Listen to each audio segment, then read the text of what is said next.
So how exactly does this padlock work? Well, this loop bit at the top, which is called the shackle, is wanting to be pushed up by this spring down here, but it's held down with two brass or brass-looking bolts, and there are two cutouts in the shackle, and that's what the bolts are locked into. If I close that. Now, how do you pull both the bolts inwards? Well, I can show you that by a top view. When I rotate the key, you can see that the two bolt pieces both pull inwards, so it unlocks both halves of or both ends of the shackle at the same time.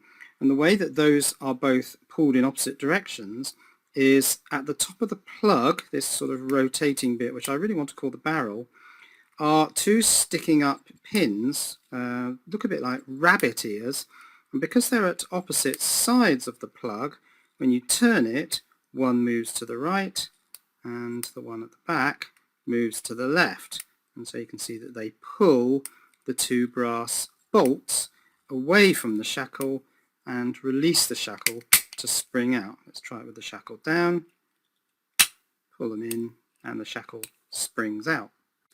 So that's how you unlock the padlock, but only if you've got the key.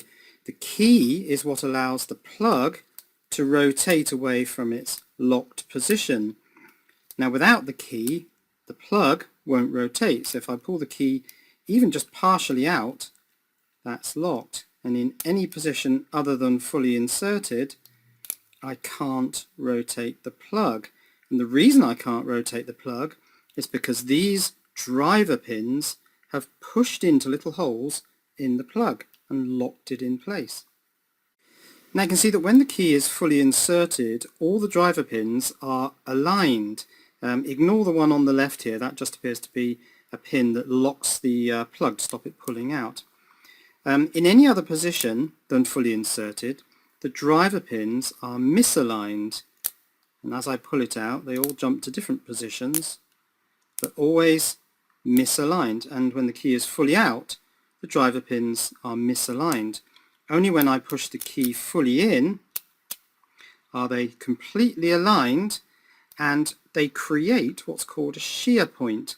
So the driver pins and this second set of pins, these are the key pins which sit inside the plug, are all flush with the surface of the plug, so that a shear point is created and the plug holes can shear away from the driver pins. Now in this padlock, the driver pins, which are these spring-loaded pins down the bottom, are all the same length. The key pins are all different lengths.